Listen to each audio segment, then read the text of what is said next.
Primeiramente, bem-vindos. Muito boa noite, boa tarde, bom dia, porque essa conversa vai ficar gravada depois no podcast Jornada da Calma. Muito prazer, eu sou Helena Galante, companheira de jornada de vocês. E hoje a gente está aqui na Casa Clã para fazer uma conversa pela primeira vez, ao vivo, Lúcia Helena. Um podcast gravado com plateia. E eu fiquei muito honrada de você ter aceitado esse convite. Então, professora Lúcia Helena Galvão, uma salva de palmas, por favor. Obrigada. Quando eu convidei a Lúcia Helena para fazer parte desse Jornada da Calma ao vivo, eu falei que eu tinha ficado muito tocada pela peça A Voz do Silêncio, de Helena Blavatsky. Sobre a Helena Blavatsky, contexto de Lúcia Helena Galvão, uma peça que eu assisti 2 vezes durante a pandemia, e tive a oportunidade de assistir pela primeira vez no palco, presencialmente, então, eu na plateia, a Beth no palco, e eu fiquei muito sensibilizada pelo início da peça, que é Silencia os teus pensamentos.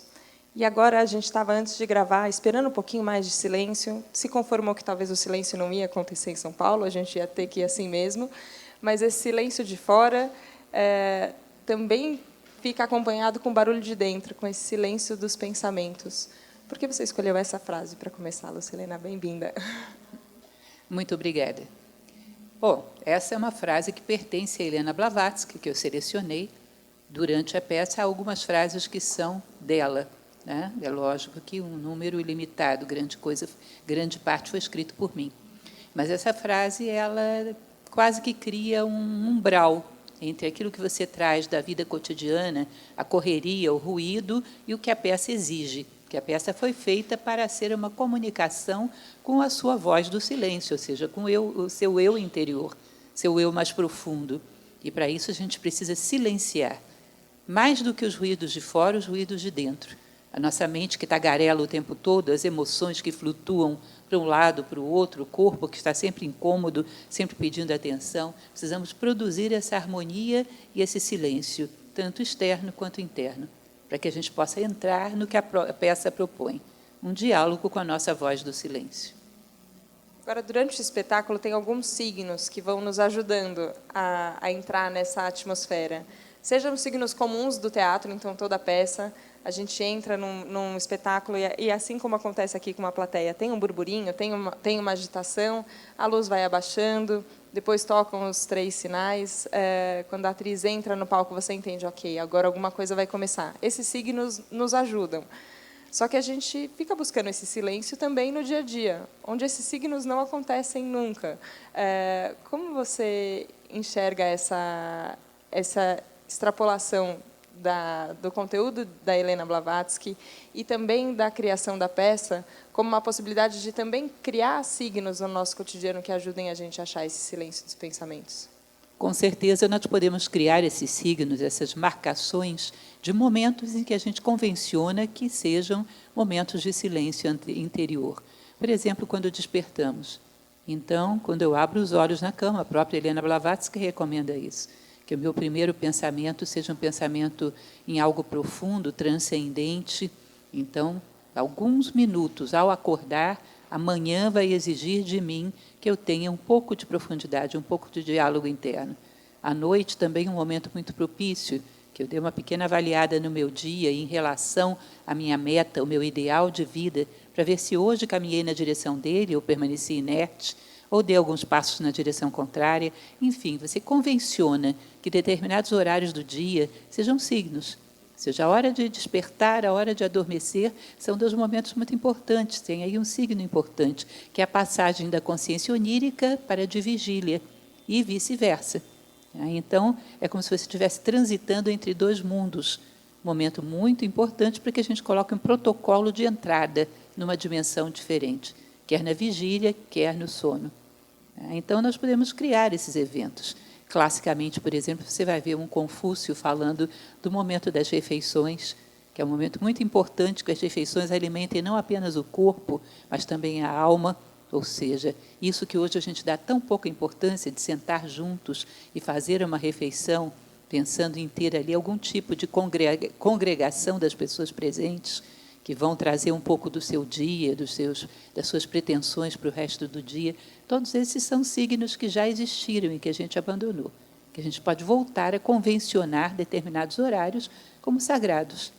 O sagrado é a função de dar sentido.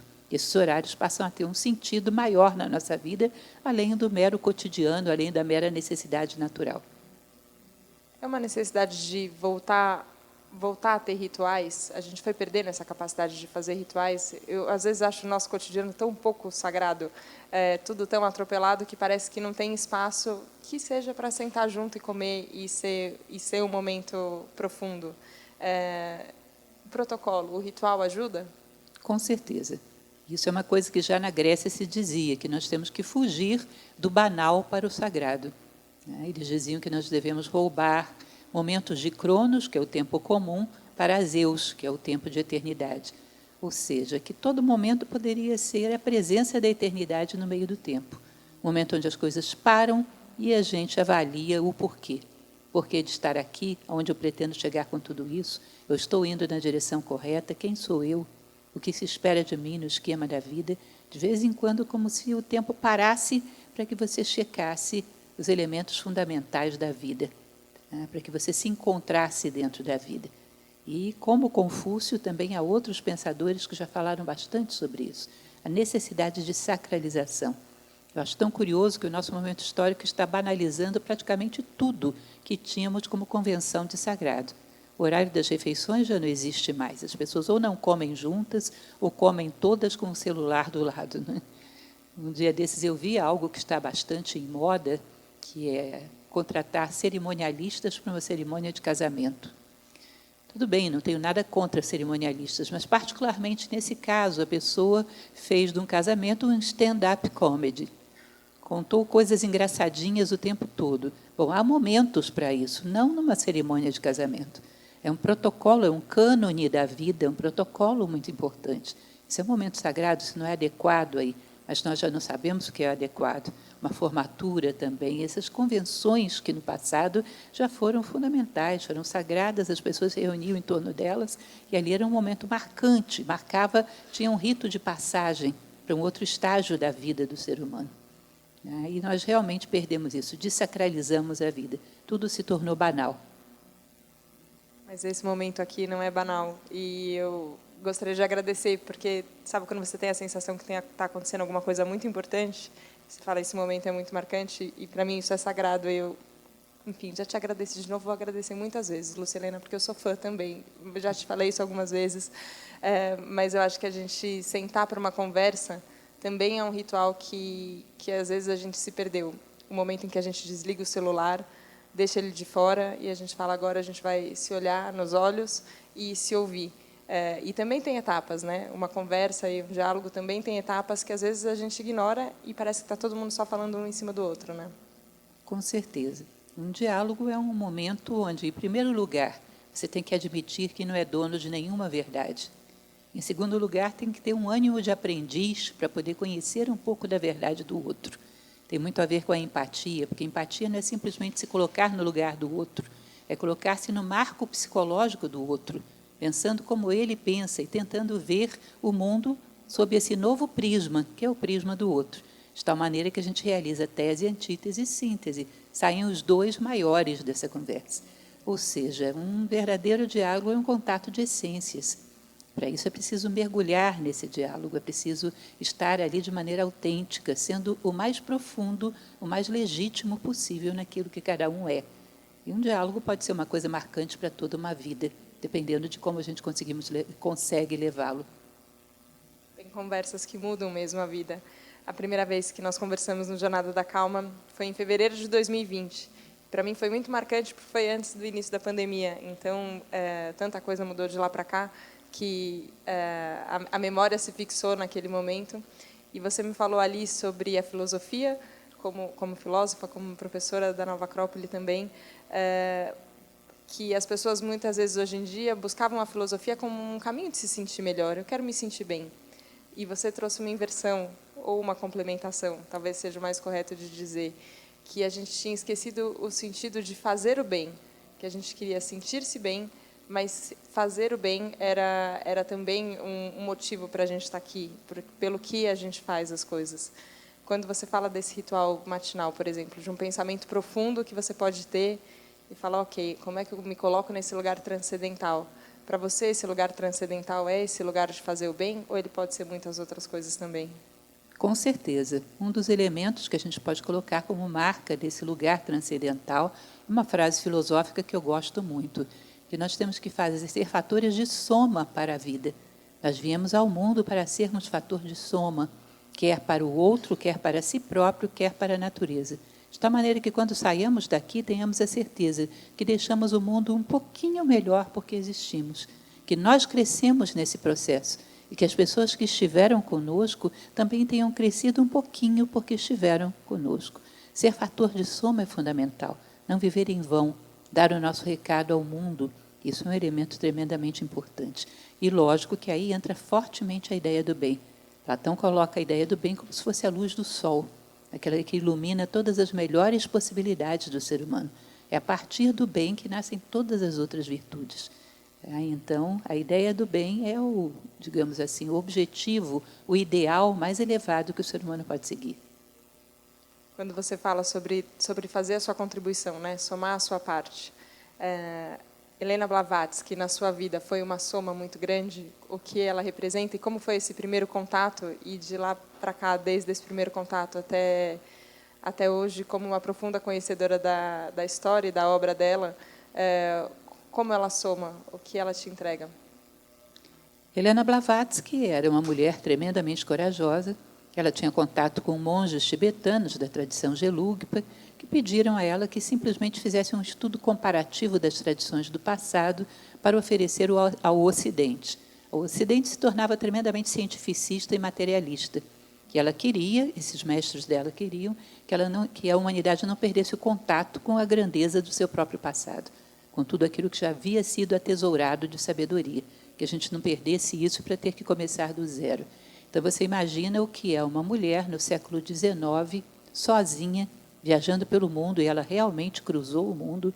Ela esteve no Japão, entrevistando os Yamabushis, ela esteve no Canadá, entrevistando indígenas, ela esteve pelo mundo afora, na América pré-colombiana, ela andou o mundo afora sozinha, cumprindo esse objetivo. E fazendo, então, um estudo comparativo monumental, que foi a obra dela. De tal maneira que ali você tem à sua disposição um conhecimento comparado de várias tradições, no tempo e no espaço, que ela recolhe. Ela diz que dela só era a fita que unia essas flores do buquê que ela oferecia à humanidade. Ela só tinha colocado o laço de fita, as flores ela tinha recolhido pelo mundo afora. Realmente foi um grande ato de generosidade. Eu conheci Helena Blavatsky quando comecei a fazer filosofia, porque para nós é um caminho bastante, digamos assim, conveniente ver através dos olhos dela um pouco das grandes tradições do passado, uma vez que ela já as reuniu. Isso facilita e nos faz ganhar muito tempo. Então, comecei a conhecer não só a sua obra, mas também a sua ousadia como ser humano, a sua coragem, como ela enfrentou um mundo bastante difícil, onde, num determinado momento, praticamente todo mundo esteve contra ela. E como ela esperava que o futuro a entendesse. Ela fala explicitamente isso, que aquilo que ela faz, aquilo que ela fazia, o futuro havia de entender. E nós hoje já temos condições de entender melhor. Ela estava muito à frente do seu tempo. E ela se sacrifica, então, para que a humanidade tenha um conhecimento comparado de toda a sabedoria que já chegamos a desenvolver, para que a gente não comece do zero, para que a gente não se torne tão materialista a ponto de abandonar a espiritualidade grandiosa que já reunimos ao longo da história. Parece um risco, né? Ao mesmo tempo que a gente entende mais, hoje ela é aplaudida quando conhecemos e quando estudamos, o que não era na época. Ao mesmo tempo, eu sinto que estamos no mesmo momento, com o risco de um materialismo tão forte, uma arrogância tão grande, que parece que tudo que existiu antes ou que não tem o formato contemporâneo, a gente não aceita. Estou sendo pessimista ou você enxerga dessa forma esse momento que a gente está vivendo agora? Sim, com certeza, eu enxergo da mesma maneira. Agora, você tem que perceber que mudar é um processo lento. Se você tentar mudar a si própria, vai ver a dificuldade que é. O quanto somos resistentes. Mudar, transformar a si próprio é um desafio muito grande. Portanto, mudar a humanidade como um todo deve ser mais difícil ainda. O que a gente percebe num prazo de tempo pequeno como esse, é um pouco mais de um século, a gente percebe que houve pequenas mudanças. Hoje já existe quem fale que nós necessitamos de espiritualidade. Naquela época, isso era um sinal de fanatismo, de querer retroceder ao medieval. Já existe algum grupo dentro da sociedade que percebe que estamos muito superficiais e começa a buscar mais profundidade. Isso era muito raro na sua época. Então, nós temos pequenos ganhos na mentalidade coletiva. Hoje já podemos falar de um conhecimento como o de Blavatsky sem sermos estigmatizados como supersticiosos ou loucos. Já existe uma tolerância maior a esses pensamentos alternativos. Enfim, aos pouquinhos, bem devagarzinho, nós vamos crescendo. Não podemos ser apressados, porque crescer não é uma tarefa fácil. Ela enfrentou muitos desafios também por fazer tudo isso sendo mulher, naquela época. Em algum momento da peça, você coloca sobre ela falando sobre o próprio corpo dela. Então, por ela ser uma mulher corpulenta, e que as pessoas olhavam e falavam muito excêntrica, muito diferente, e isso causava também uma rejeição. Isso era mais forte por ela ser mulher, ou você acha que o gênero não impactava tanto? Para ela, quando você vê Helena Blavatsky escrevendo, quando você lê Uma Doutrina Secreta, Uma Voz do Silêncio, você não percebe, não há como perceber o sexo da pessoa que está ali. A visão dela estava um pouco acima dessa dualidade. Então, eu não sei se ela se identificava, se via tanto assim, polarizada no feminino. Mas, para a sociedade do seu tempo, sim. Era um desafio às convenções uma mulher tão independente, tão capaz de cruzar o mundo realizando os seus sonhos sem precisar de nenhum apoio masculino. Era bastante desafiador. Com certeza, esse foi mais um dos elementos que levaram ela a ser chocante para aquele momento histórico. O preconceito pelo feminino. Alguém tão independente que era difícil que um homem fosse tão aventureiro quanto ela. Então, isso era bastante desafiador. Além de tudo, era uma figura não muito convencional. Não é? Era uma pessoa que tinha um temperamento muito forte, uma maneira muito franca de falar. Isso, às vezes, chocava as pessoas. E não tinha muita preocupação com o que pensassem dela. Uma maneira de impor a sua visão de mundo de uma maneira muito clara, muito bem fundamentada. Era capaz de discutir com qualquer grande nome do seu tempo, muito convincente, muito profunda. E, enfim, ela era um ponto fora da curva. Uma das coisas que ela fala sobre ela, quando ela está contando sobre justamente ser um ponto fora da curva, é a relação dela com o fogo. E tem alguns episódios que estão retratados na peça sobre a relação dela com o fogo e com a água. E dessas sabedorias que eu acho que a gente acabou deixando um pouco para trás, a nossa relação com os elementos da natureza parece uma coisa meio distante, né? Ficou quase como se fosse folclórica, ainda que todos eles estejam aqui e a gente seja permeado por todos eles sempre.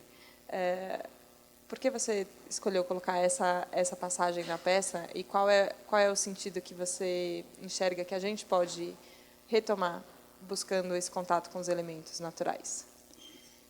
Bom, Helena Blavatsky teve 2 episódios muito marcantes com fogo na vida dela. Primeiro, o batizado que pegou fogo nas vestes do padre, que simplesmente celebrava.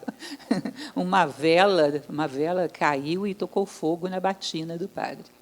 E outro, quando ela viajava num navio no Mediterrâneo, o navio também explodiu, pegou fogo, e ela foi um dos poucos passageiros salvos. Então, ela passou por algumas situações meio complexas em relação a fogo. Mas Helena Blavatsky, simbolicamente, quando a gente sabe lidar bem com os 4 elementos, a gente está dizendo que nós sabemos lidar com os 4 elementos da nossa personalidade. Nosso corpo físico é associado ao elemento terra. Nosso corpo energético, a energia que movimenta o corpo físico, é assemelhada ao elemento água. O nosso emocional, que é chamado também de astral, ele está associado ao ar, e enquanto que a mente é fogo, luminosa, transmutadora. Então, quando a gente diz que alguém, ao longo da história, lidava muito bem com os 4 elementos, significa dizer que lidava muito bem com a sua própria personalidade. Ou seja, sabia dominar o próprio corpo, de tal maneira que combatia o cansaço, era incansável, sabia dominar bem as suas energias, sabia dominar bem as suas emoções para que não fossem uma gangorra, como normalmente são, né? Para ter uma certa estabilidade, sabia dominar bem a sua mente para que ela não tagarelasse o tempo todo e ela pudesse ouvir a voz do silêncio, que é aquela voz que vem de algo mais elevado, mais profundo dentro de nós. É a voz da nossa essência espiritual. Então, quando falamos que ela lidava bem com os 4 elementos, dizemos, ela dominava bem a sua personalidade. Tinha um controle da sua personalidade que lhe permitia encontrar algo mais profundo. E é mais ou menos isso. Parece que nós temos aí, somos hóspedes de uma casa muito barulhenta. E para que a nossa voz se faça ouvir, temos que aprender a fazer algum silêncio nessa casa, que é essa personalidade ruidosa, que fora do controle não nos permite ter nenhum contato com o nosso ser, com a nossa essência. Essa personalidade que às vezes é tão definida com contornos claros, né? Quando a gente se define a partir da nossa personalidade, você fala, eu sou assim, eu gosto disso, eu não gosto daquilo, tudo bem determinado. Só que aí, quando você vai ver a nossa composição, pensando nesses 4 elementos, as coisas começam a ficar um pouco mais misturadas, né? Os contornos não são tão claros. E tem uma imagem na peça falando de Leonardo da Vinci, de Sfumato. Como a gente traduz, eu não sei se é a palavra ou se é a pergunta, mas como a gente pode treinar o nosso olhar para enxergar esse esfumato da realidade? E se você puder explicar também, porque eu acabei falando e ninguém, não sei se todo mundo viu a peça, vai entender. Por favor, Helena. Leonardo da Vinci, quando ele pinta, sobretudo quando pinta a Mona Lisa, ele, quando via, olhem para os objetos, para as pessoas nessa sala, você percebe que as coisas não estão separadas por linhas, não existem linhas. As coisas vão como se transformando, se dissolvendo, e daqui a pouco começa uma outra coisa. Não existem linhas separando as coisas na vida real.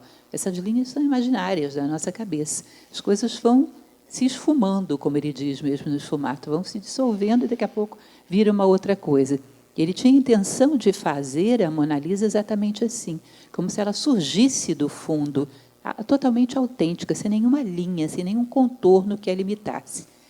E essa ideia de que os seres não são realmente separados, as linhas que separam as coisas só existem na nossa mente. Então, estamos muito integrados com o meio, somos parte de tudo. O universo é pleno, onde ser toca ser. Isso aqui é um pleno, não existem vazios que nos separam. A partir do momento que a gente considera que existem vazios, que existe o não-eu, ou seja, entre eu e ela existe o não-eu, eu posso conceber que o prejuízo dela seja lucro para mim, que a perda dela pode trazer para mim algum ganho. É aquilo que a tradição tibetana chama de heresia da separatividade. Daí vem o egoísmo, vem todos os males do mundo. Então, para Leonardo da Vinci e Helena Blavatsky, que trabalhava muito com essa ideia, não existe separação. As separações são ilusórias. Na verdade, estamos todos nós interligados. Não existem linhas no mundo real.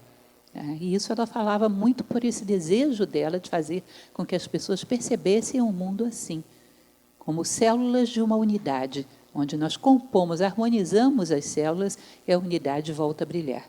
Ela acreditava que toda a evolução humana é uma evolução rumo à unidade, que nós temos que ir conquistando a harmonia em todos os sistemas onde estamos inseridos, em todos os conjuntos, até chegarmos da nossa família, ao nosso emprego, à nossa comunidade, à nossa nação, até a humanidade como um todo.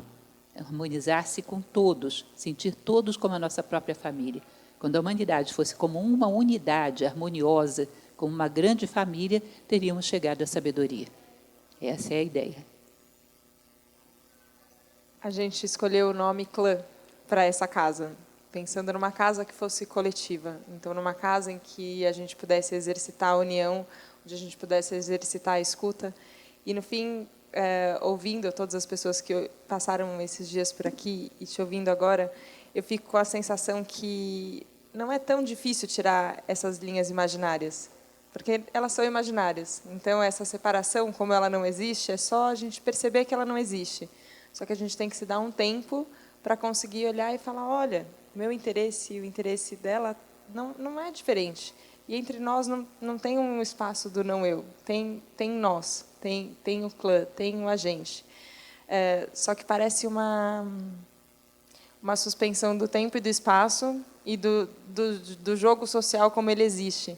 Então, a gente aqui está num momento, num evento, numa conversa, num ritual, e aí a gente se lembra, olha, como a gente gosta de existir junto, como a gente gosta de ficar junto, mas aí eu fico, mas aí as portas vão abrir, e aí parece que a separação vai voltar, e que o egoísmo volta a prevalecer. Dá para viver em clã no dia a dia, como filósofa, como artista também, Lucilena, vendo realmente no dia a dia cotidiano a partir desse princípio? A ideia é que a gente tem um pacto conosco mesmo. De onde eu estiver, eu vou promover a harmonia. Portanto, vai ficar um rastro de harmonia por onde eu passar. Se eu estou dentro de uma família, eu serei um elemento, uma célula de harmonia. Se eu estou dentro de um trabalho, também é a mesma coisa. Dentro de um grupo, uma comunidade, é a mesma coisa. De tal maneira que a gente deixe um rastro de harmonia por onde passa e seja um referencial de que isso é possível. A humanidade ela muda às custas, muitas vezes, de exemplos que são seguidos. Tem que haver aquele que dispara na frente, mostrando um outro modelo, mostrando uma outra mentalidade. Assim vão sendo quebrados os hábitos. A nossa é uma sociedade que ela se estrutura em cima da competição e não da cooperação. E essa mudança de mentalidade precisa haver aqueles que disparam na frente e a implementam na sua vida como algo real, para dar o exemplo, para mostrar que isso é possível. Percebam que a gente tem uma noção de sucesso, de realização, que sempre exige estarmos acima dos demais, e não junto. Ou seja, o sucesso, a vitória se dá sobre os demais. Imagine que você participe de uma maratona de rua e vá contar para um colega que você ganhou essa maratona. Eu participei de uma maratona e tirei em primeiro lugar. Que maravilha, meus parabéns. Quantas pessoas tinham concorrendo? Tinha 1000 pessoas. Quantas chegaram em primeiro lugar? Todos chegaram em primeiro lugar. Não tem graça nenhuma isso. Ele até retira o cumprimento que ele te deu, né? Isso não tem graça nenhuma. Que graça tem todo mundo vencer? Ou seja, a tua vitória tem que ser estruturada sobre a derrota de 999 pessoas, senão ela não tem graça. Tem que haver derrotados, tem que haver fracassados, para que a tua vitória tenha algum valor. A gente não sabe deixar de ganhar sobre para começar a ganhar junto. E isso é uma mentalidade extremamente necessária se queremos transformar o mundo. Temos que imaginar que o mundo vai ter que chegar lá junto, a humanidade vai ter que chegar lá junto. E a gente tem que aprender em todos os ambientes onde está e ir quebrando essa mentalidade. Toda vez que tiver sucesso em alguma coisa, imaginar, se toda a minha equipe estivesse tendo sucesso junto comigo, a alegria seria a mesma? Tem que ser a mesma. Se eu ganho junto com toda a minha equipe, com toda a minha família, com toda a minha comunidade, a alegria é a mesma? Tem que ser. Temos que construir essa possibilidade dentro de nós. É uma barreira difícil de vencer. A sociedade competitiva e alimenta o chamado destaque. Um dia recebi um folheto, que era de uma universidade, fazendo propaganda, e o folheto era exatamente isso, era um quebra-cabeças, onde uma peça só tinha subido, tinha sido elevada. E tinha escrito, destaque-se, faça nossos cursos. Ou seja, ter vitória na vida é destacar, deixa todas as peças do quebra-cabeça lá embaixo e sobe só você. Ou seja, sempre a tua realização em cima do fracasso alheio. Com essa mentalidade não temos chance, não vamos mudar. A Vera Holtz, a atriz que está em cartaz com a peça Ficções também, foi capa recentemente da revista Cláudia, e ela usou uma metáfora do quebra-cabeça para falar sobre a percepção do mundo. Como se a gente chegasse no mundo com um monte de peças de um quebra-cabeça e que ela agora, aos 70 anos, estava começando a entender qual era o sentido, onde é que elas se encaixavam e como a gente poderia montar esse caleidoscópio. Só que não era um quebra-cabeça estático, ela usava essa imagem do caleidoscópio, então que ia mexendo, ia se formando. A compreensão e a sabedoria com o tempo e com a nossa intenção também, porque eu acho que sem intenção a gente não consegue aprender, mas com o tempo e com a intenção a gente consegue ir montando esse quebra-cabeça só somando as partes, começando a deixar de, enquanto a gente ainda vê partes, enquanto a gente ainda vê separados, pelo menos se a gente treinar e falar, tá bom, então não sou só eu, sou eu e a Lucilena. Então não sou só eu e a Lucilena, sou eu, a Lucilena e todo mundo que está aqui nessa sala. Não sou só eu, a Lucilena e todo mundo que está aqui nessa sala, é todo mundo que está aqui nesse bairro. Essa mentalidade de só aumentando, ampliando o círculo, aumentando as peças do quebra-cabeça, é um caminho para a gente chegar numa unidade que de repente é tudo mesmo? Sim, com certeza é um caminho. A inclusão, a harmonia em conjuntos cada vez maiores. Agora, a gente tem que ter muito cuidado com a questão do tempo. Como você falou, um tempo com a intenção da sabedoria, um tempo onde você tem certos requisitos. Alguns deles eu já falei. Não se sentir dono de nenhuma verdade, saber que se sabe muito pouco, como dizia Sócrates, né? Ter ânimo de aprendiz e ter amor à verdade. Está aí outra coisa que nós temos dificuldade nos nossos dias. Para adquirir algum grau de sabedoria com o passar do tempo, você tem que ter amor à verdade. Percebam que as pessoas, no nosso momento histórico, grande parte do tempo, elas amam as suas versões da realidade, aquelas que mais as beneficiam, aquele ângulo que lhe traz maiores vantagens, e não tem nenhum interesse em saber o que é a verdade em si. Como você pode chegar a algum grau de sabedoria, que é a visão da verdade, se você não tem interesse na verdade? Então, eu quero saber o que as coisas realmente são, sem as minhas versões, sem a minha manipulação, sem a minha projeção sobre as coisas.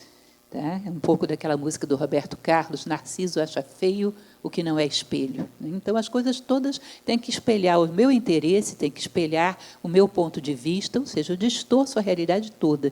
E se alguém me disser, você não está muito correto, vem cá que eu vou te mostrar o que é correto. Não me interessa. Eu não troco a minha versão por nenhuma verdade.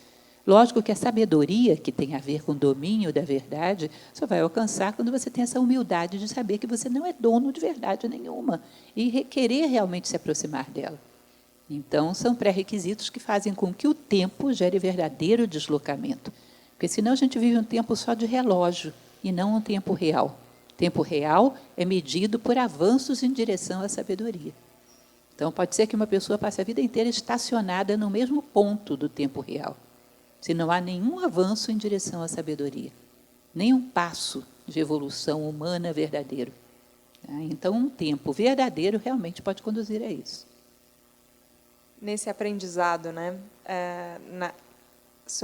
ainda sobre a Helena Blavatsky, ela cita mestres, e é uma cena muito poética da peça, e eu fiquei pensando se esse mestre existiu, se era um mestre ou se eram muitos mestres, ou se também eram mestres professores, não necessariamente presentes fisicamente ali na frente dela.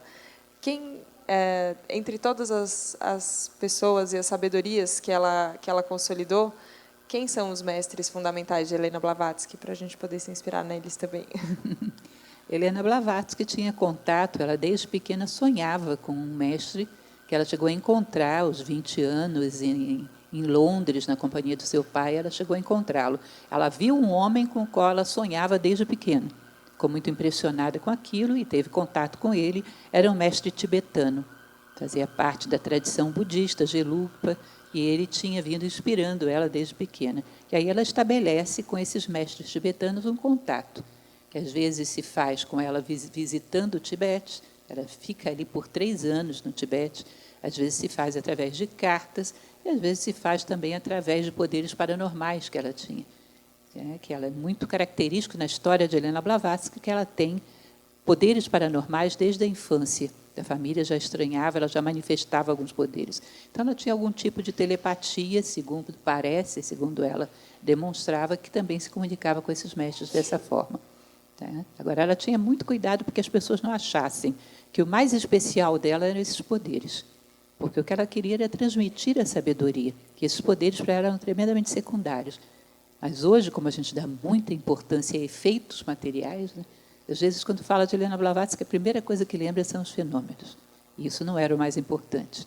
Mas, enfim, ela tinha ligação com esses mestres tibetanos, sobretudo esse que ela encontra aos 20 anos, mas também outros da tradição budista tibetana. Gostaria de perguntar sobre a sua relação com a espiritualidade. Estou lendo um livro seu, A Lógica e a Inteligência da Vida, e algumas vezes você fala de Deus, de formas que, na minha visão como leitora, quero saber como você enxerga, superam inclusive os limites da religião e parece que vão para esse lugar mais amplo de conexão e bem maior. Como é a sua ligação com a espiritualidade, Lucilena? Bom, eu tenho para mim, para a minha concepção, a unidade é o atributo mais próprio de Deus. Porque como ele é o absoluto, qualquer qualidade que você dê para ele o limita. Entendem isso? Se você diz ele é poderoso e a ausência de poder está fora dele, se está fora dele, ele não é uno, tem dois. Ele é forte, então a fraqueza está onde? Está fora dele, a fraqueza o limitaria. Então ele engloba todas as dualidades do mundo, todos os atributos estão dentro dele, uma vez que ele é absoluto. Então dar um adjetivo para Deus é algo extremamente difícil. Nós podemos dizer que ele é uno, que ele é a unidade, e que cada vez que nós logramos a unidade em alguma coisa, nós nos aproximamos dele, cada vez que vemos a unidade. Então, quando abrimos a nossa janela e vemos a harmonia, conseguimos captar por um minuto que a natureza está toda harmoniosa, os pássaros, as plantas, os ruídos, que tudo conforma como se fosse uma sinfonia. Esse momento que você capta isso é um momento de contato com Deus, com o sagrado, com uma característica dele. Quando você consegue, num determinado momento, produzir uma união tão forte com uma pessoa, que você sente como se a tua alma tivesse se acoplado a dela, como se fossem um, esse momento de unidade é o momento que você tocou a face de Deus. A unidade é o atributo de Deus por excelência. Quanto mais nos unimos de coração profundamente, mais nós vamos remontando a unidade no meio da separatividade. E esse caminho de unir cada vez mais é um caminho de volta a Deus. Então, às vezes, em coisas muito simples, uma planta se sacudindo, um cachorrinho fazendo uma travessura, uma coisinha simples, você olha e vê aquilo integrado no todo, e vê a beleza daquele momento. E isso é muito tocante. É como se você estivesse vendo, tivesse aberto uma fresta nesses mistérios da vida, se estivesse vendo um pouco do rosto de Deus. Essa apreciação da beleza, né? Que está nas coisas, que está nos momentos especiais e nos momentos que a gente não chama de especiais, mas onde está só a vida acontecendo. Só que parece que quando a gente ajusta o nosso olhar, a gente consegue ver qual é a beleza que está ali. Para mim, essa é uma das belezas da crônica, desse formato, de pegar um acontecimento do dia a dia, uma cena num aeroporto que você observa e enxergar ali qual que é a magia da vida que está acontecendo. Quando eu te perguntei nos bastidores um pouquinho sobre a lógica e a inteligência da vida, perguntei se tinha sido a primeira vez que você escreveu crônicas, você me respondeu, foi a primeira vez que eu publiquei, que eu escrevi não. Queria te perguntar sobre esse hábito, então, de escrita das crônicas e também sobre a decisão de publicar depois, como compartilhar isso com as pessoas. Bom, todo mundo que um dia entra para a filosofia, não é que ele tenha se tornado filósofo ali. Ele reconheceu que era filósofo ali, mas já tinha questionamentos, já tinha indagações já há muito tempo. Ou seja, ele apenas descobre qual é a sua turma, de pessoas que pensam como ele, sentem como ele. Então, eu sempre gostei de escrever sobre pequenas coisas da minha vida, mas eu fui descobrir que isso poderia ter algum significado e algum valor a partir da filosofia. Comecei a perceber que havia outras pessoas que viam o mundo assim também e que era possível, então, expressar isso e ajudar as pessoas que tinham dificuldade de sair da banalidade e ver um pouco de beleza no dia a dia. E isso me deu ânimo, num determinado momento, para publicá-las. Mas esse hábito de ver as coisas de uma maneira diferente é característico de um filósofo, daquele que busca sabedoria, né? O filósofo é esse. Está fortemente comprometido com a busca da sabedoria. Filos mais Sófos ou Sofia, é um buscador ou amante da sabedoria. Então, ele vai procurando encontrar fragmentos dessa sabedoria em tudo, porque ele sabe que a natureza não dá saltos. Nesse momento, o que a gente pode ter são fragmentos, mas vai somando, somando, somando, quem sabe um dia, uma parcela significativa da sabedoria que faça com que a nossa vida não seja em vão. O que a gente veio fazer aqui, se não recolher um pouco de sabedoria? Um pouco que seja, já vale a nossa existência, já dá sentido à nossa existência. É uma das coisas que eu costumo pensar muito também aqui na filosofia, a gente pratica esse tipo de reflexão. Quando tudo isso tiver terminado, nos últimos momentos, o que vai ter valido? O que vai ter feito diferença? Parem para pensar nisso. O que vai ter feito diferença foi o tanto de bem que eu espalhei à minha volta e em mim mesmo. Vai fazer diferença o quanto de sabedoria eu fui capaz de recolher pela vida fora. Só essas coisas vão ter valor. Tudo mais é irrisório e irrelevante. O quanto de amor profundo eu fui capaz de estabelecer. Nesse momento, a gente vê claramente qual é a realidade e quais foram as coisas que foram banais e que nos ocuparam tanto pela vida fora. De vez em quando é bom a gente levar a consciência para esse momento, para a gente encontrar, saber separar o que é real e o que é ilusório nesse momento atual.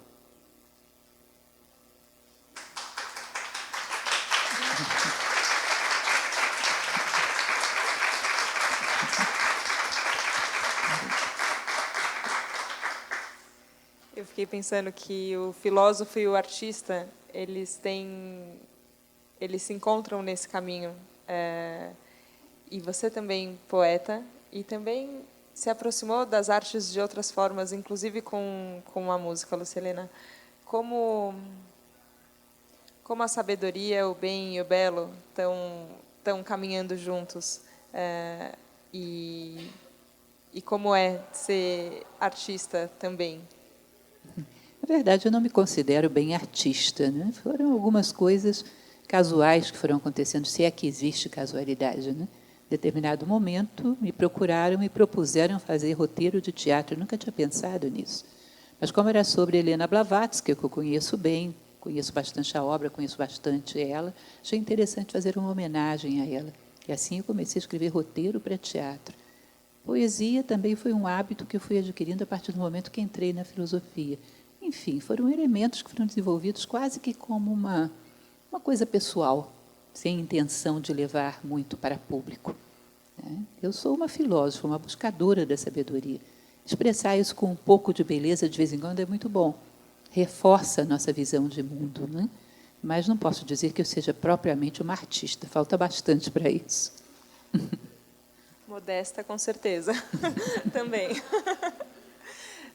Eu fico vendo isso na peça também, onde está em cartaz aqui no teatro em São Paulo. Eu vou fazer propaganda da peça para quem ainda não assistiu. A Voz do Silêncio, de Helena Blavatsky, que está no Teatro B32. E ele é um teatro que tem uma parede de vidro, né, em que você consegue ver a avenida ali na frente, fast food, São Paulo acontecendo toda. E na peça, a hora que a gente entra, está com uma cortina fechada, então você não vê a cidade. E depois, na hora que tem uma conversa, então a gente senta para conversar sobre todos esses aprendizados que a peça traz, a cortina se levanta e, de repente, você está em São Paulo. E aí você fica nesse choque de realidade. Então, integrando, né, tudo que acessou seu coração, e as pessoas ficam muito tocadas, com essa realidade lá de fora. É uma característica que aconteceu, imagino, acho que só no teatro daqui. Nos outros teatros que a peça tem circulado, o Brasil não. Mas você enxerga uma poesia nesse pequeno detalhe, não é? Já que não tem tantas coincidências assim. Sim, claro. A consciência nasce do contraste. Imaginem vocês que o universo fosse todo azul. A gente não perceberia o azul. Nós percebemos quando o azul acaba e começa o branco, o preto, o vermelho, as outras cores. Se soasse uma nota musical o tempo todo, nós também não perceberíamos essa nota musical. Percebemos quando ela termina e vem o silêncio ou vem outra nota. No contraste nasce a consciência. Então, a partir do momento em que a gente contrasta aqueles dois mundos, porque, na verdade, a peça leva a gente para um outro mundo, né? Nós estamos em plena Inglaterra do século XIX, no último dia da vida de Helena Blavatsky. E você realmente entra naquele mundo. E, de repente, vem o seu mundo atual. Você começa a ter uma consciência clara de como conjugar esses dois, como trazer todo esse conhecimento para os dias atuais, de como esses mundos são diferentes, mas que podem e devem ser reconciliados. No essencial, eles podem e devem ser reconciliados. As formas, a maneira como se vive, é tudo muito superficial, não faz muita diferença. Mas a essência, a busca de algo mais profundo, é algo que dá para trazer para qualquer momento histórico. Essa reconciliação e essa coletividade do clã e esse momento que a gente está vivendo aqui agora me conduzem a abrir também um espaço de perguntas, que é uma coisa que nunca acontece no Jornada da Calma, porque normalmente somos só eu e um entrevistado, uma entrevistada. Alguém gostaria de falar? Eu vou pedir só para falar no microfone também, para a gente ter aqui registrado. Vou levar até você. Obrigado. Professora, muito obrigado pelas suas palavras, seus ensinamentos. E eu quero fazer uma pergunta, assim, a resposta certamente muito abrangente, mas uma pergunta, creio, está na consciência de todo mundo. Qual o sentido da vida? Muitas risadas aqui, caso o microfone não tenha pegado, mas é a pergunta que tem que ser feita, não é? Bom, segundo algumas tradições, quem sou eu para dar uma resposta pessoal para isso, né? Segundo algumas tradições, sobretudo do Oriente, sentido da vida, nós viemos aqui para recolher mais e mais consciência sobre quem somos, ou seja, para tentar estabelecer um contato entre a nossa essência e a nossa aparência. Quando esse contato tiver sido feito, não precisamos mais vir aquilo que é chamado de manifestação. Então, a manifestação é uma viagem, onde a nossa consciência vai cada vez mais se aproximando da essência. Quando elas se fundirem numa só, quando tivermos consciência daquilo que somos em essência, que, segundo se diz, é uma célula do divino, uma célula inteligente do divino, nós voltaremos a compor essa unidade e não precisaremos mais estar aqui. Então, todo o que muda de fato no mundo é a consciência. Todas as outras mudanças são ilusórias, de um mundo ilusório. É como se vocês imaginassem que eu apaguei a luz dessa sala, ficamos todos no escuro. Aí eu venho com uma lanterna e foco no rosto dela. Aí eu tenho a ilusão de que ela chegou agora. Aumento o foco da lanterna, pega ela. Eu digo, momento 1 chegou ela, momento 2 chegou ela, momento 3 chegou ela. Eu tenho uma ilusão do tempo. Se eu apertasse o interruptor, eu veria que isso não é verdade. Elas estiveram todas aqui o tempo todo. Mas o abrir do foco da lanterna é o tempo, que vai me dando a sensação de que as coisas vão chegando, quando, na verdade, as coisas todas sempre estiveram aí pela eternidade. Então, a evolução nada mais é do que abrir o foco da nossa consciência, para perceber aquilo que sempre foi, mas que nós não percebemos. Até o momento que tenhamos uma visão ampla de como as coisas realmente são, e não precisaremos mais vir a esse palco ilusório de coisas efêmeras, que isso se diz que é assim. Tá? E uma condição humana é uma condição onde a gente já desconfia que existe algo de divino dentro de nós, né? Desconfia, mas estabelecer um contato claro com isso ainda é uma meta, pelo menos para a média da humanidade, uma meta bem distante. Alguma outra pergunta muito simples? Vamos lá. Oi. Se você puder falar um pouquinho mais sobre os rituais e os significados dos rituais que a gente, infelizmente, perdeu. E como é que a gente volta para eles, como esse do comer e da mesa e tal. Eu tive uma palestra bastante recente onde eu falo sobre as cerimônias, que é exatamente isso. E quando a gente fala de rituais, ritos, dá uma impressão religiosa, né? As cerimônias são uma forma de marcar no tempo e no espaço uma passagem de consciência de um patamar para outro. Então, você passa a ser uma pessoa casada, ou seja, um outro desafio, um outro patamar de experiência. Supõe-se que a consciência se amplia. Uma formatura, alguém que naquele momento deixou de ser um estudante, agora vai se tornar um profissional, são como que balizas que marcam as coisas importantes da nossa vida.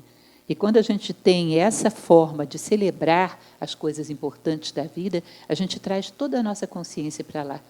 E aí ficamos conscientes de que, a partir de agora, é algo diferente. A vida recomeça em outras bases. Então, você vai ver até mesmo dentro de tribos indígenas existe isso.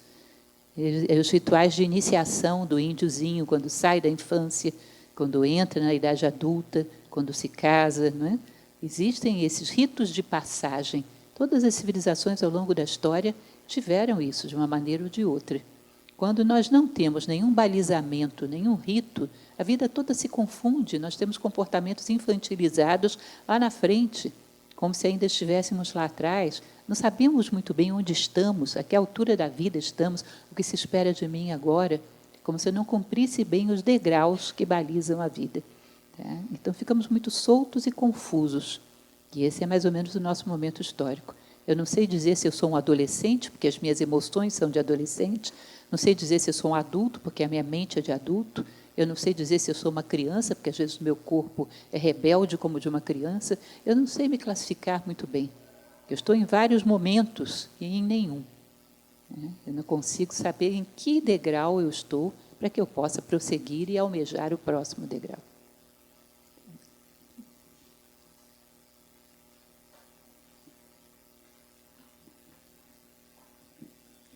A gente estava falando sobre o não é ganhar sobre, é o ganhar junto. E em uma sociedade de extremo cansaço, onde as pessoas estão em piloto automático, Como que a gente pode tentar pensar num despertar de consciência, ou coletivo ou individual, nesse contexto de mundo que a gente vive? Olha, como eu falei para você, não é um processo rápido. Para que isso aconteça, vai ser um passo a passo bastante longo para chegarmos lá. Mas uma das coisas que nós teremos que conquistar nesse meio do caminho, até para combater esse cansaço, é parar de colocar a felicidade dentro de uma cerquinha. Ela está num determinado espaço, nas férias, em algum lugar, na beira da praia, e começar a buscar a realização aonde nós estamos, corpo e mente juntos no momento atual e fazendo o meu melhor. Qual é o melhor lugar do mundo? Aquele onde eu estou agora. Procurar dar o meu melhor aonde eu estiver. Existe um sábio indiano do século passado, Nilakanta Srihan, que ele tem uma frase que eu acho muito linda, que ele diz que você deve perder o seu coração todos os dias, depois ir ao encontro dele, e você descobrirá que o seu coração é o coração de todas as coisas. Imagina por onde você passa, deixar o seu coração carimbado, ter uma caminhada que em todos os degraus da escada está carimbado o seu coração. Significa que eu estava de corpo e alma no meu trabalho, no trajeto até em casa, na minha casa, onde eu estava de corpo e alma. Eu estava inteiro e dando o meu melhor. Qual é o lugar que me faz feliz? Todos. A gente não se cansa quando está de coração em algo. Nós começamos a dividir a vida entre coisas insípidas e coisas que têm valor. Às vezes ficamos até confusos, porque quando a gente vai para essas coisas que têm valor, descobre que não tem tanto quanto a gente imaginava. Vocês já viram que às vezes as pessoas voltam das férias mais cansadas do que foram? Já viram isso? Não, aquele lá não era um lugar perfeito, não era o paraíso. Por que você volta desse jeito? Porque essa tendência, sempre estar procurando uma coisa que não está aqui, ela leva junto nas férias. Ela leva junto para onde ela estiver. Ou nós começamos a ter um pacto conosco mesmo, que onde eu estiver vai ser o lugar perfeito, ou viveremos assim, cansados, nos arrastando pela vida fora. Em todos os lugares você encontra coisas bonitas. Em todos os lugares você pode estabelecer relações profundas de homem maduro. Quando nós somos maduros, temos relações profundas com as pessoas que estão à nossa volta, de tal maneira que elas passam a compor a nossa vida pela vida fora. Então, se eu tenho um amigo no trabalho, é um amigo, não é um mero colega, onde nós compartilhamos coisas profundas, e aí eu já não trabalho ao lado de um estranho, eu trabalho ao lado de um amigo. E isso é muito prazeroso. No trânsito, eu tenho a empatia para entender que as pessoas estão esgotadas, que as pessoas estão estressadas. Dou lugar para que elas passem, já que elas estão tão apressadas assim. Respeito, tenho compaixão e, portanto, o trânsito se torna um ambiente para eu praticar a minha compaixão. Que coisa maravilhosa. Ou seja, você está de corpo e alma onde você estiver, é um caminho extremamente necessário para que a gente alcance essa possibilidade de estarmos todos juntos, não ganhando um sobre o outro, mas ganhando juntos. Temos 5 minutos, muitas lágrimas rolando aqui na sala. Mais alguma pergunta, gente? Ai, peraí. Vai dar tempo das duas. Vamos lá. Boa noite. Boa noite. Professora Lucelena, gostaria de compartilhar com você que eu sou uma acropolitana e gostaria de fazer uma declaração de que a senhora já foi um farol nas minhas noites mais escuras. Então, gratidão por isso. Tendo esse coração idealista, eu penso na construção de um novo mundo. E, enquanto mulher, né, mediante a sociedade, eu gostaria de perguntar como que a gente consegue se aproximar dos nossos valores femininos, né, dos valores das mulheres, para justamente caminhar para essa construção de um novo mundo? Olha, um elemento fundamental é saber que se você tira todas as interferências para querer estar de acordo com a moda do nosso momento histórico, a gente tende para aquilo que é natural. Tá? Então, quando a gente para de se alienar querendo ser igual a todo mundo, a gente tende para aquilo que é natural. Então, hoje é muito comum, por exemplo, que... Não digo que hoje seja muito comum, eu acho que já teve momentos piores, lá pela década de 70, que era uma vergonha uma mulher dizer que gostava de cozinhar. É um absurdo, tinha que abandonar isso, porque era um símbolo machista de não sei o quê. Então, se você gostava de cozinhar, tinha que esconder. Não pode falar, porque isso representa alguma coisa de inferioridade. Tá? Se eu gosto de arte, se eu gosto de beleza, não, isso é coisa de fracos, eu tenho que ser forte. Já houve muito esse preconceito quando a mulher quis praticar quase que uma revanche em relação ao machismo, tudo que aconteceu. Então, tinha que negar tudo, não podia aceitar nenhum tipo de valor que a colocasse fragilizada. Hoje já somos mais maduros. Sabemos que, na verdade, temos que ser aquilo que nos traz realização, aquilo que nos traz plenitude, independente do que os outros pensem ou deixem de pensar. Tá? Então, naturalmente, se você tira tudo aquilo que é alienação, tudo aquilo que não é teu, tudo aquilo que você incorporou como um modismo que entrou e foi absorvido, você tende a ocupar os seus papéis naturais na vida.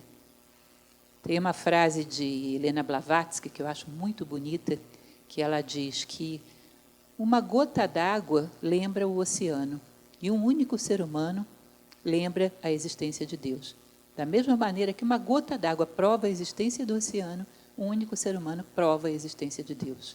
Eu me lembro que eu estava pensando nessa frase um dia e caminhando, aí tinha algumas gotas no chão que tinham sido jogadas por aqueles molhadores de jardim, e todas cheias de barro. Eu pensei, mas uma gota como essa não lembra o oceano. Aí me veio uma resposta mental. Se você tirar tudo que não é água, lembra sim. Assim também é o ser humano. Se você tirar tudo que não é humano, o homem lembra a Deus, sim. É simplesmente tirar tudo aquilo que nos desumaniza e aquilo que realmente somos nos leva ao nosso lugar natural.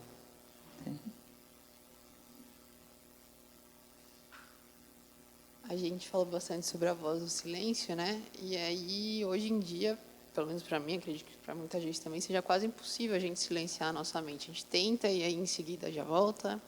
Então, eu queria saber se tem alguma dica para a gente não se deixar ser engolido por esse turbilhão dos pensamentos que muitas vezes fazem muito mal para a gente, né? Com certeza, você pode, tem práticas que são muito simples, porque ao longo dos tempos, em mosteiros, vários desses grandes elementos de união de homens que buscavam espiritualidade faziam práticas muito simples de concentração. Você já deve ter ouvido falar de uma coisa chamada tratak, conhece? É uma circunferência que você desenha no papel com um pontinho no centro. A ideia é você se concentrar tanto nesse ponto que por alguns segundos você não veja a circunferência, veja só o ponto.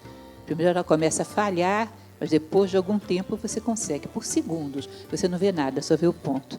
Você pode dizer que bobagem, ficar olhando para um ponto no meio de uma circunferência. Você vai ver a diferença disso quando você for fazer uma leitura, por exemplo. Você vai ganhando capacidade de concentração. A verdade, a nossa mente está mal educada. Nós deixamos que ela faça o que bem entende. Se nós começarmos a fazer uma prática como uma musculação para o corpo, uma prática de concentração com a mente, ela vai cada vez mais conseguindo se concentrar. Agora, é importante que você tenha alguma coisa muito valiosa para que ela se concentre sobre isso. Porque tanto trabalho para concentrar a mente, se só temos banalidades, não vale a pena. Então, há treinos, há exercícios para que você concentre cada vez mais a mente.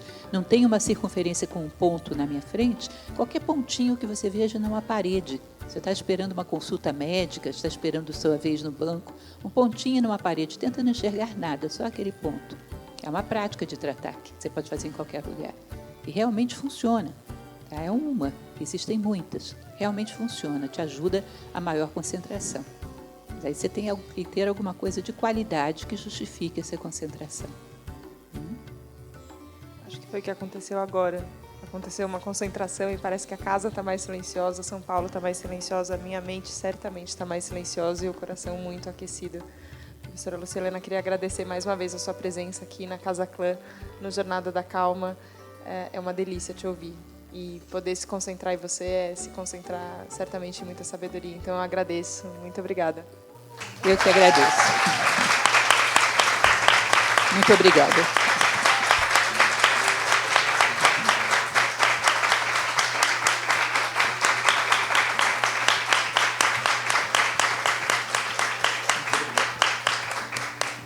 Obrigada pela apreciação, obrigada pela confiança, pelo coração aberto. E a gente se vê na próxima segunda, no próximo Jornada da Calma, para quem estiver ouvindo no Spotify agora. Um beijo, gente. Tchau, tchau.